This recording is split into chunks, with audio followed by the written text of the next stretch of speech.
Bonjour à tous, on se retrouve pour une nouvelle vidéo après un petit temps de vacances de ma part. Je me suis un peu posé. Et puis bon, une fois qu'on avait le duo Macron-Le Pen qui était en place pour le second tour, il n'y avait plus grand chose à dire. La question c'était l'écart. Bah écoute, là, on l'a vu, hein, Macron n'a pas fait un score terrible. Il perd 8 points par rapport à 2017. Ça veut dire beaucoup de choses, surtout dans la campagne législative qui se présente devant nous et dans la manière où elle se présente, parce que c'est assez différent de 2017. 2017, il y avait une volonté des Français de donner une majorité à Macron pour voir ce qu'il pouvait faire. Il y avait ce phénomène-là, ce qui a fait qu'il a eu une majorité très large. Là, on n'est pas du tout dans ça. D'ailleurs, la campagne tourne plutôt autour de est-ce qu'on va élire Mélenchon Premier ministre. Alors,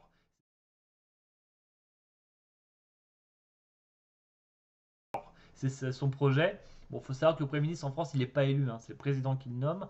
Alors, s'appuyant sur la majorité à l'Assemblée nationale. Mais bon, ça lance une nouvelle campagne. Il a raté au tirage, il essaie au grattage. Voilà, c'est intéressant. On voit que la Macronie n'est pas forcément à l'aise là-dedans, que les LR, bon, finalement, n'est pas si mal. Et puis, bon, que l'union de la droite, c'est pas pour aujourd'hui, contrairement à l'union de la gauche.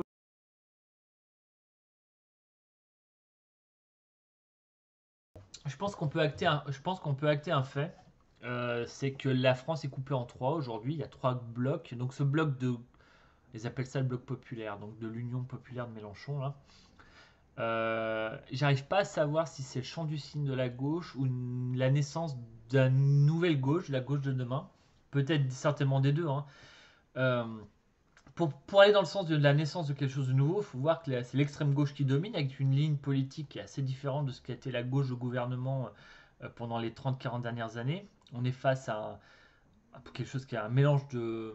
Il y a de l'anticapitalisme dedans, un classique. L'anti-européanisme qui est assez prégnant, c'est assez étonnant. Pour la gauche, hein, qui a toujours été plutôt pro-européenne. D'ailleurs, c'est pour ça qu'on est très étonné de voir les écolos et le PS se vantent pour finalement espérer avoir un groupe à l'Assemblée. Hein, ça, c'est des plats de lentilles qu'ils ont. Alors que c'est plutôt pour l'Europe fédérale. Ils sont des lignes politiques beaucoup plus modérées que ce que vont la France insoumise. Voilà, donc c'est ça qui plaît plutôt pour un peu le champ du cygne. On y va pour essayer de sauver les meubles. Et puis bon, il y a des lignes politiques comme le wokisme, l'islamo-gauchisme. On a bien vu que le vote communautariste, le communautarisme prôné par la France insoumise, quoi qu'ils en disent, ça leur a apporté 2 à 3 points supplémentaires par rapport à ce qui était prévu au présidentiel, qui s'appuie énormément sur ce ressort-là avec des cordes qui ne sont pas toujours très saines. Hein. Vous voyez, quand des gens comme Tahar Bouaf qui vont être candidats là, sur la région lyonnaise, il a quand même été condamné pour avoir traité Linda Kebab, qui est une syndicaliste de police, d'arabe de service. C'est un propos purement raciste, mais eux, ils ont le droit, visiblement. Donc voilà, on est sur des ressorts qui sont plutôt inquiétants, qui donnent naissance à une gauche avec une idéologie spéciale qui domine, la social-démocratie est en train de disparaître, hein, faut le dire. Ou alors elle est chez Macron, LPS va essayer de survivre un peu, même s'il y a des espoirs avec des gens comme Carole Delga qui ont vraiment une volonté de créer quelque chose, une gauche plutôt des territoires, une gauche de gouvernement social-démocrate. On verra ce qu'il y a derrière. Mais là, sur cette élection, voilà, on est sur ce côté sauvons les meubles. Mélenchon, c'est sa dernière élection, donc on y joue qui tout double. Hein. Mais une fois qu'il est parti, alors ça passe, il est le roi du pétrole. Hein.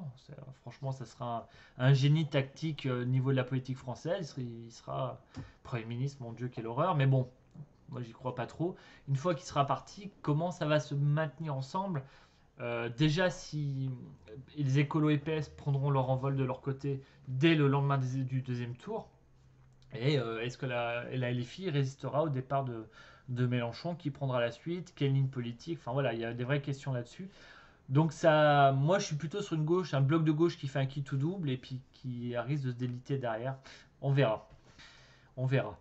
Le bloc central, ce fameux bloc de la Macronie, qui est appelé bloc bourgeois par certains, moi, je trouve ça un peu péjoratif. Moi, je l'appelle plutôt le bloc de la France qui va bien, dont la devise est la fameuse phrase de la mère de Napoléon, pourvu que ça dure.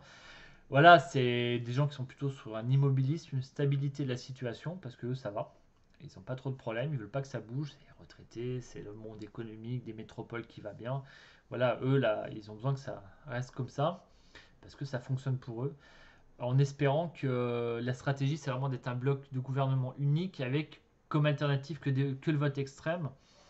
Et on voit bien que c'est quand même risqué parce qu'à un moment, quand vous représentez un petit tiers de l'électorat et qu'en face de vous, vous avez les deux tiers de la population qui votent pour des positions extrêmes, faire attention parce que un jour ça peut, s'ils veulent vraiment ils veulent renverser la table, ils renversent et puis on ne sait pas ce qu'on a derrière. Donc je trouve que c'est un peu irresponsable, irraisonnable comme ligne politique. Mais bon après Macron il s'en fout hein, parce que dans 5 ans il est plus là. Il peut se permettre de laisser courir le truc, à moins qu'il ait une idée à la Poutine de mettre son Premier ministre président pendant un mandat pour revenir après. On verra bien, mais pour eux, l'élection, bah, l'élargissement de la base électorale se passe pas trop bien, parce qu'à gauche, ils n'ont pas l'air de vraiment de prendre du monde. À droite, ça n'a pas pris. Hein. Sarkozy a tenté de vidanger la droite en disant bah, 50 députés LR chez Macron, il faut partir parce que, en gros, l'argument était ça fait 5 ans qu'on ne gouverne pas, on peut pas rester encore 5 ans sans gouverner. Enfin, je suis désolé, Nicolas, il y a un moment, on appelle ça les idées, on appelle ça la vision de la France, on appelle ça la politique, on appelle ça un peu l'idéologie. Et on n'appelle pas ça le plat de lentilles. Donc il a fait son truc, ça échoue. Hein, parce que en gros, il y aura peut-être 5 députés LR qui vont passer de l'autre côté, voire moins.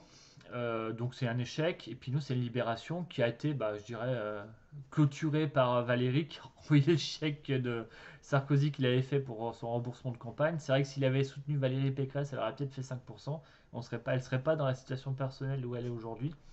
Donc voilà, le sujet Sarkozy pour nous il est clos, la statue du commandeur vient de tomber, on va pouvoir faire autre chose derrière, construire une ligne, construire une vision de la France pour demain, hein, parce qu'on va arrêter de Sarkozy c'était en 2007, donc il faut peut-être aussi qu'on évolue aussi sur la vision de la France et qu'on ne soit pas toujours soumis à la censure de la statue du commandeur qui voilà, en plus nous a trahis. Donc merci Nicolas d'avoir fait ça, maintenant on est tranquille. Pour les LR sur la présidentielle, la législative, écoutez, je suis pas forcément catastrophé parce que les sondages qu'on commence à avoir, alors pas les grands sondages hein, qu'ils font sur la France où on vous donne des blocs à 360 députés macronistes, tout ça. Enfin, je sais pas comment ils les font ces sondages. C'est une élection législative comme elle va avoir lieu là, c'est 577 élections. Euh, c'est très différent d'un territoire à l'autre selon qui vous avez. Est-ce que c'est un sortant qui n'est pas macroniste hein. Si c'est un sortant macroniste que les gens n'ont jamais vu sur le terrain, ils ne vont pas forcément revoter pour lui. Ce que je veux dire, l'anti-macronisme est très fort. Il a perdu 8 points en présidentielle. On commence à avoir quelques petits sondages qui viennent du terrain sur les circos où justement ce phénomène de baisse des scores macronistes est très présent, avec justement bah, des opposants qui, eux, par rapport à 2017, ne baissent pas forcément. Donc c'est peut-être ça la lecture qu'il faut avoir. Il y aura un gros groupe de gauche là-dessus, moi j'en suis sûr, parce qu'ils font quelque chose, une union de la gauche qui est assez impressionnante. Ça motive des gens, ça va en faire fuir d'autres, mais bon voilà, ça risque de. L'opposition de gauche existe. À droite, eh ben, écoutez, nous on a une centaine de députés, on a 100 députés sortants qui repartent pour certains, la majorité.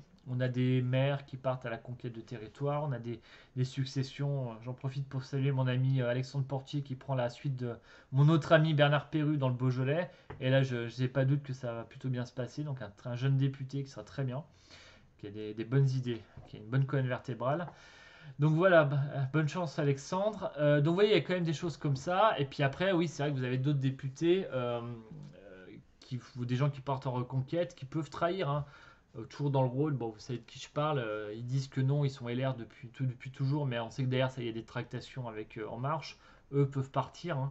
Mais d'ailleurs, peut-être qu'ils passeront pas, d'ailleurs, parce que tout le monde est au courant de. Ça fait pas d'illusion, c'est que la trahison est pas loin. Donc peut-être qu'ils le paieront dans les urnes. Mais voilà, et on va voir. Moi, je suis pas forcément catastrophé. Je vois toujours les LR autour des 100. Alors, ça sera peut-être un peu moins, ça sera peut-être un peu plus. Hein, on va voir. Vous savez qu'une élection, il y a toujours des surprises. Mais là, vraiment, on est sur des élections territoriales où l'élan présidentiel n'est pas là. Vous avez vu, hein, Macron perd 2 points dans les sondages. Il n'y a pas de grâce présidentielle. Il n'y a pas l'argument de non de majorité au président pour voir ce qu'il fait, parce qu'on l'a vu pendant 5 ans. Donc, on va voir l'élection que ça fait. La gauche sera présente fortement. La droite, à mon avis, sera pas ridicule. Ça nous permettra peut-être aussi d'agir. Je vois toujours une majorité absolue ou relative d'En Marche. Donc les LR, elles pourront toujours agir sur les amendements pour orienter les lois dans le sens de l'intérêt de la France. Surtout s'ils ont une majorité relative, ça pas une majorité absolue.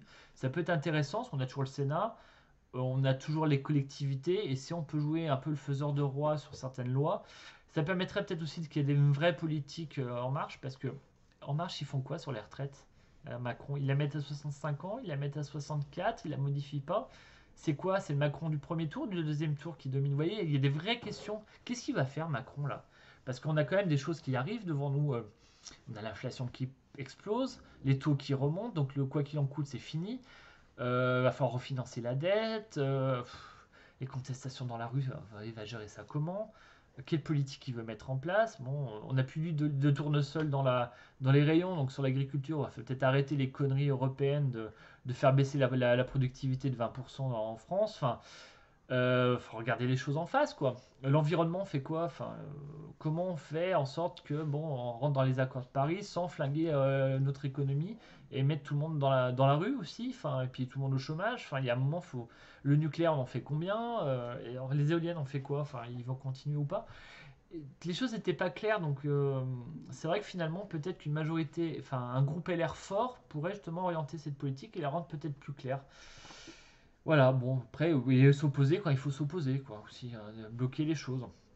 Comme on a su le faire au Sénat, si en plus on est un peu pivot sur l'Assemblée, là au moins on pourrait faire des choses intéressantes. Pareil pour la gauche, hein, qui pourrait peut-être faire les PS, ou voilà, qui pourrait faire des choses aussi. Donc on va voir ce qui va se passer. Ça va être intéressant hein, politiquement cet avenir-là. Et puis sur l'union des droites, bah écoutez, l'union des droites, les amis, je dis, hein, il y a un moment, j'ai dit, vous pouvez des accords avec Zemmour, c'était fin d'année 2021, bon, on pouvait en parler parce que moi j'ai adoré son arrivée sur le débat politique, il a vraiment brassé les idées, ça discutait, machin, enfin, c'était intéressant. Bon, c'était un peu monosujet, je vous l'accorde, ce qui fait que les LR auraient pu compléter la ligne programmatique de Reconquête qui est vraiment, voilà, qui est vraiment un peu étroite, il faut l'admettre les amis. Alors, je sais qu'il y a des Zemmour qui me regardent, ils vont me dire ah salaud, je vais me désabonner. D'ailleurs abonnez-vous si vous voulez. Mais bon, je sais, mais à un moment il faut regarder les choses en face quoi. Je veux dire Reconquête. Moi Eric Zemmour j'ai beaucoup apprécié. Euh, mais j'ai pas aimé sa campagne à partir de janvier. Voilà, j'ai apprécié le débat d'idées, j'ai apprécié les livres, j'ai apprécié le débatteur à la télé. Pas toujours d'accord, hein, j'ai toujours dit, mais bon. Mais là, franchement, la campagne, je dirais, voilà, on est parti sur des trucs. Enfin, je vois pas l'intérêt de parler de remigration, alors que déjà qu'on arrive à faire l'application du droit sur les déboutés du droit d'asile, ça arrangera déjà bien les choses.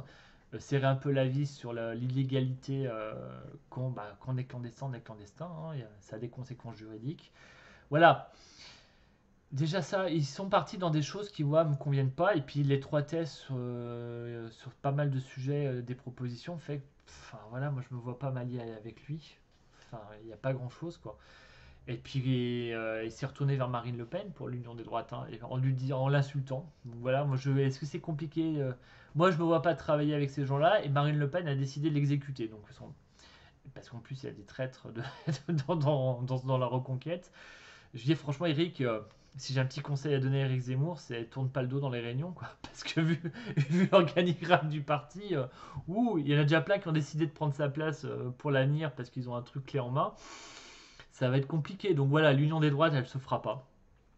Parce que déjà idéologiquement c'est compliqué entre les LR et le RN et sur l'économie waouh il y a quand même des grandes différences. Alors, on n'est pas tous des libéraux hein, chez les LR, on est quand même un peu interventionniste. Moi je fais un peu partie de ce milieu là, je suis pour l'entreprise mais bon je suis un peu pour l'état stratège aussi. Mais bon eux je sais pas trop où ils sont hein, parce que des fois il y a un peu d'anticapitalisme qui remonte au sein des idées du RN. Moi voilà donc c'est compliqué. Il y a des grosses différences. Ça fait un bloc de droite antimacroniste hein, qui fait à peu près un peu plus d'un tiers de l'électorat. Ok, c'est des gens qui sont à la droite de Macron, voilà, mais ça se résume à ça. Quoi. Il n'y a pas réellement de conformité idéologique. Et puis vous voyez, nous, on n'est pas comme le PS, on n'est pas comme les écolos. On se vend pas pour des plats de lentilles. C'est-à-dire qu'à droite, il y a des caractères, comme disait De Gaulle, il y a des colonnes vertébrales et on se vend pas comme ça.